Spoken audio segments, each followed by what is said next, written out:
Assalamualaikum warahmatullahi wabarakatuh. Salam guru penggerak. Perkenalkan, kami calon guru penggerak angkatan 11 dari SMK Negeri 1 Barumut, Kabupaten Padang Lawas, Provinsi Sumatera Utara. Dengan saya, Desi Sukmayanti Harahap. Saya, Tomika Pariani Dongoran. Dan saya, Ali Akbar Hasibuan.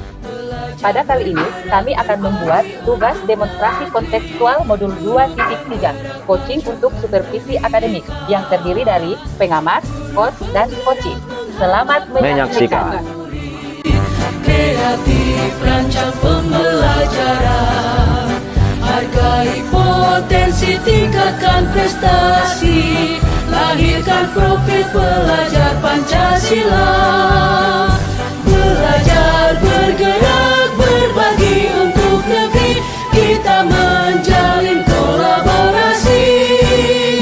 Belajar, bergerak, berbagi untuk negeri, demi bakti pada Ibu Pertiwi.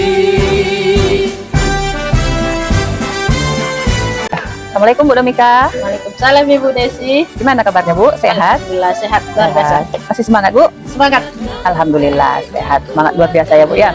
Jadi saya dengar nanti Ibu akan coaching dengan Pak Ali Akbar ya. Ya, baik Bu, sebelum Ibu memulai coachingnya nanti, di sini saya berperan sebagai pengamat atau observer yang akan melihat proses coaching Ibu nanti dengan Bapak Ali Akbar nanti ya. Namun sebelum Ibu melakukan coaching, ada beberapa hal yang ingin saya sampaikan terkait rubrik penilaian observasi saya, yaitu supaya Ibu juga mengetahui dan paham apa yang perlu saya nilai dari proses coaching Ibu nanti ya. Baik. Nah, nanti untuk rubrik penilaian yang akan menjadi acuan bagi saya adalah dalam proses percakapan Ibu nanti harus memiliki prinsip coaching ya, yaitu kemitraan, kemudian proses kreatif dan memaksimalkan potensi. Dan tentunya Ibu juga sudah memiliki kompetensi inti dari coaching, yaitu presence atau kehadiran penuh, kemudian mendengarkan aktif dan mengajukan pertanyaan berbobot. Tentunya nanti Ibu lakukan dengan teknik rasa ya Bu ya.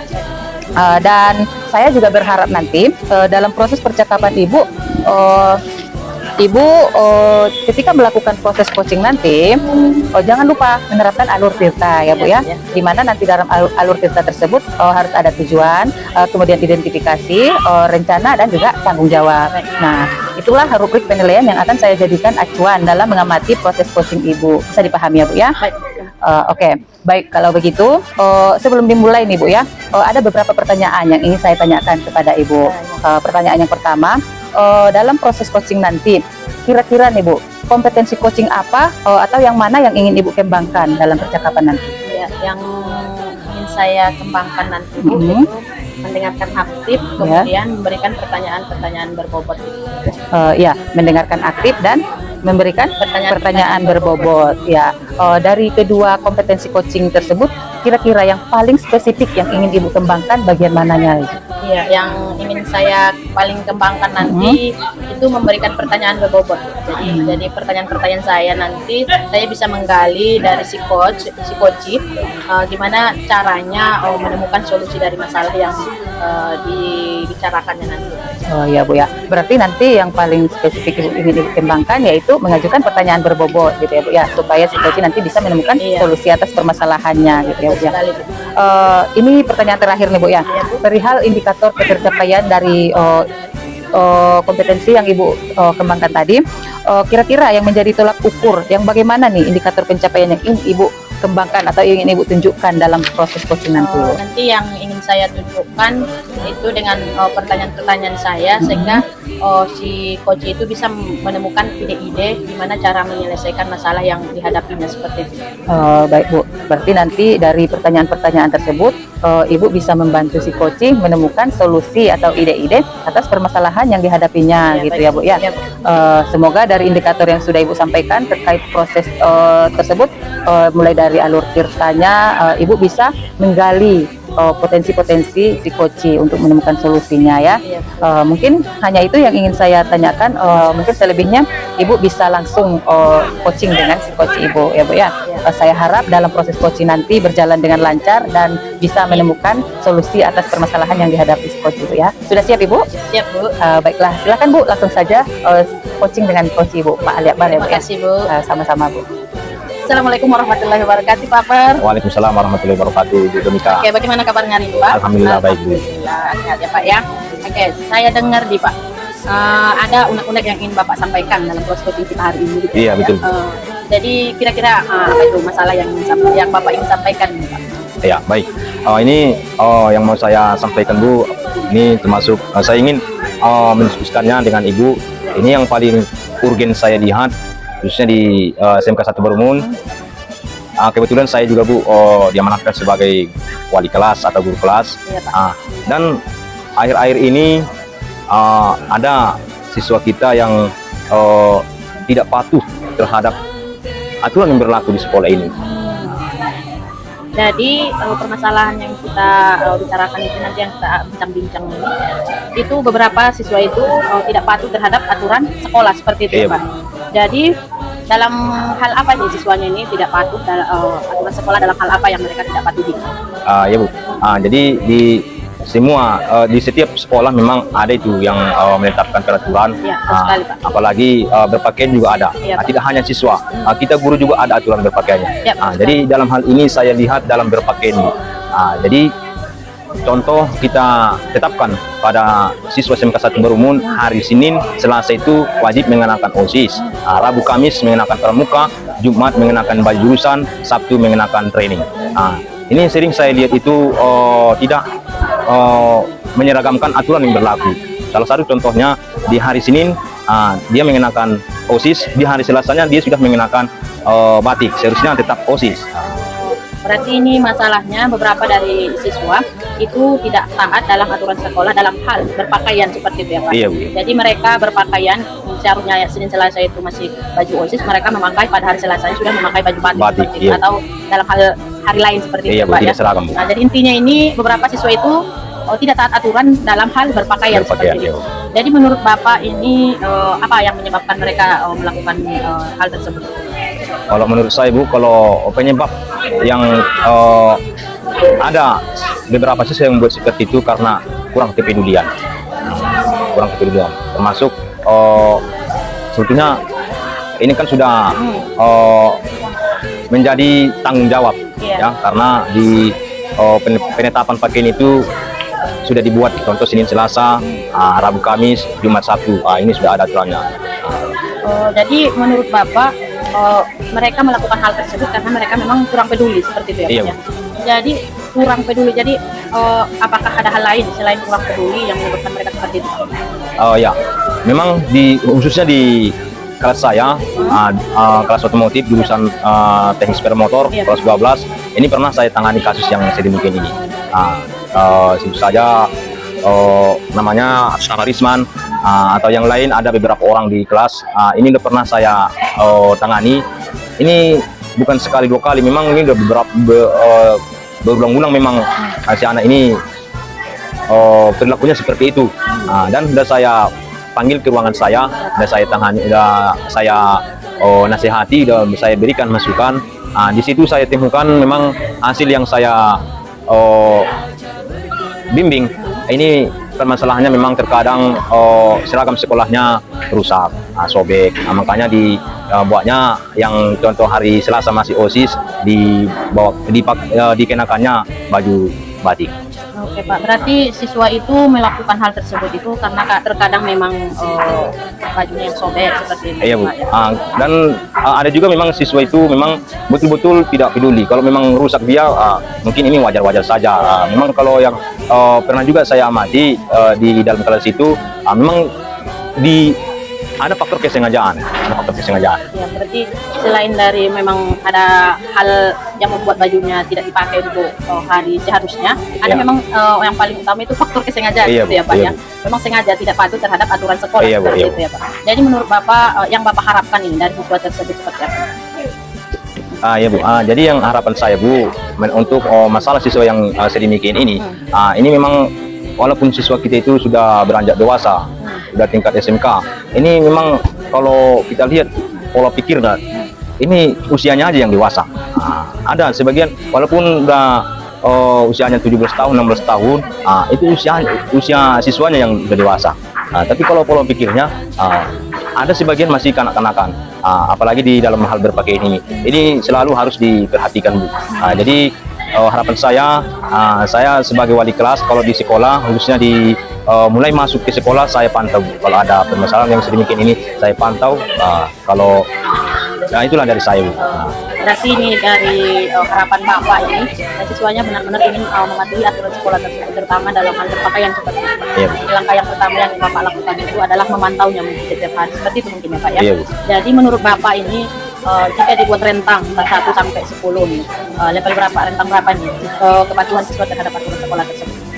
Ya, kalau secara penilaian, Bu, kalau rentang siswa yang bermasalah sedemikian ini termasuk juga lah digolongkan ke penilaian sikap, ini termasuk nilai si anak ini masih di bawah 6 atau 5 ke bawah lah, Bu. Berarti nilai dari anak tersebut itu nilai 5 ke bawah seperti Iya, itu ya, iya, Pak? Bu. Jadi harapan Bapak nanti setelah melakukan misalnya suatu tindakan gitu ya Pak, untuk memperbaikinya, berapa harapannya level nilainya yang ingin Bapak harapkan seperti itu Pak? Iya, kalau kedepannya setelah dilakukan nanti bimbingan arahan pada siswa yang bermasalah, khususnya di dalam hal berpakaian ini, kalau harapan saya, Bu, siswa itu bisa mendapatkan skala 8, kalau bisa dibuat 100 atau 10. Jadi ingin harapannya nanti skalanya 8 sampai 10 seperti itu Iya, ya Pak. Jadi menurut Bapak ini untuk mencapai harapan tersebut, langkah apa yang bisa dilakukan seperti itu Pak?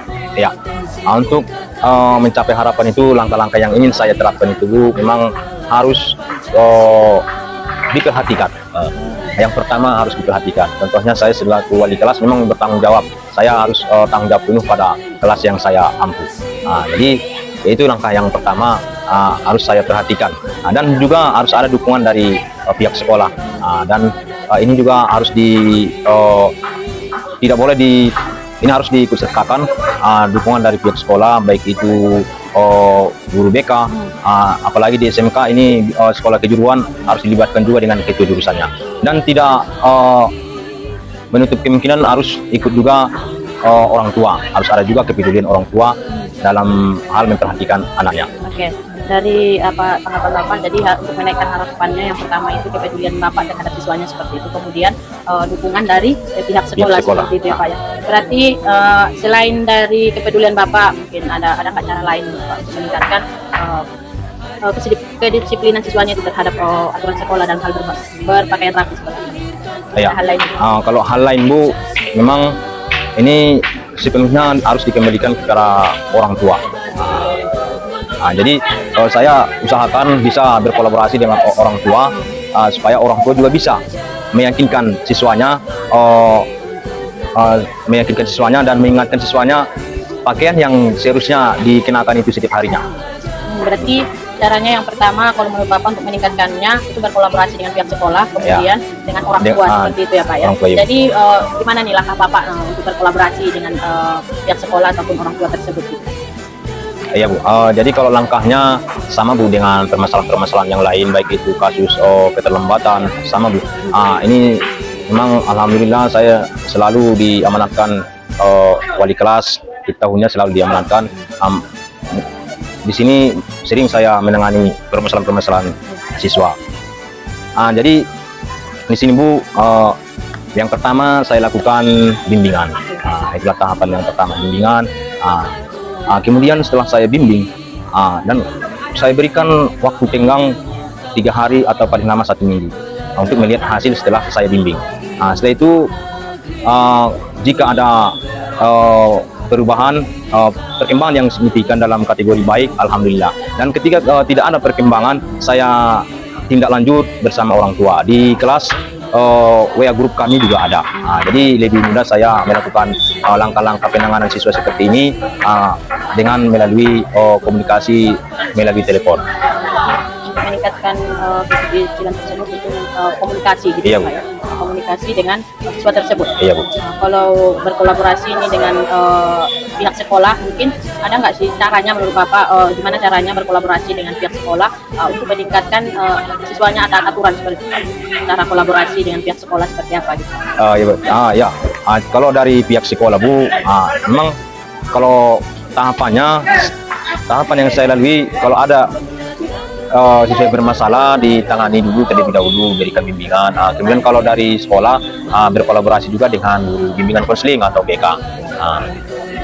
Selain dari bimbingan itu berarti Bapak juga melakukan kolaborasi dengan guru BK-nya seperti Iya itu. Bu. Iya, Bu. Oke, kira-kira nih Pak, kapan ini rencananya akan dilakukan agar siswa tersebut di sekolah itu bisa mencapai kedisiplinan level 8 sampai 10? Iya, Bu. Kapan ini rencananya dilakukan? Baik Bu. Kalau rencana Bu ini secepatnya. Kalau bisa minggu depan ini sudah saya terapkan. Oke. Bagus ya Pak. Mudah-mudahan rencananya minggu depan berjalan dengan lancar ya Pak ya. Iya, Oke. Menurut Bapak ada nggak tantangan gitu dalam melakukan rencana ini? Kalau tantangan Bu, kalau dibilang tantangan ada, tapi harus kita mulai dari diri kita sendiri. Oke, baik. Kalau kita sendiri tidak siap, tantangan yang sekecil apapun tidak bisa kita tangani. Oke, baik sekali ya Pak ya. Mudah-mudahan betul-betul semangat ya Pak dalam melaksanakan rencananya tersebut gitu. Oke, gimana perasaan Bapak setelah coaching bersama saya nih Pak? Ya Bu, alhamdulillah Bu, Ibu Domika, setelah saya diskusikan coaching ini setelah saya diskusi dengan Ibu, ini terkait dengan coaching supervisi akademik, terkait tadi permasalahan yang saya alami, alhamdulillah Bu, saya sudah lega. Yang semulanya beban saya terasa menjadi bahan pikiran, ini sudah alhamdulillah sudah teratasi. Terima kasih Bu. Seperti itu ya Pak ya. Oke, terima kasih juga pada Pak Akbar sudah mau melakukan coaching bersama saya, sehingga saya juga menemukan hal-hal baru gimana caranya menghadapi peserta didik yang belum taat aturan dalam hal berpakaian seperti itu ya. Iya. Terima kasih juga pada Pak Akbar.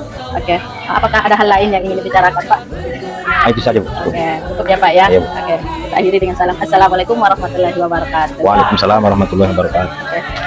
Assalamualaikum Bu Domika. Waalaikumsalam Ibu Desi. Tadi saya sudah mengamati proses coaching Ibu dengan Pak Ali Akbar ya. Iya, betul sekali. Jadi terkait proses coaching yang Ibu lakukan tadi, saya sudah ada beberapa catatan nih yang ingin saya sampaikan kepada Ibu ya. Namun sebelum saya menyampaikan catatan-catatan saya ini, saya ingin bertanya dulu kepada Ibu, boleh ya Bu ya? Boleh Bu, boleh Bu.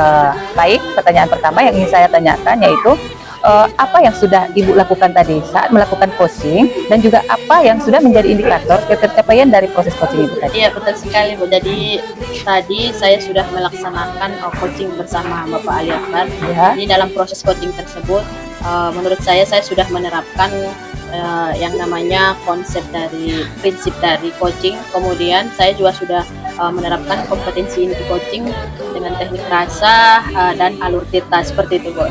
Iya. Jadi yang sudah Ibu sampaikan itu memang sudah sesuai dengan catatan saya ya Bu ya.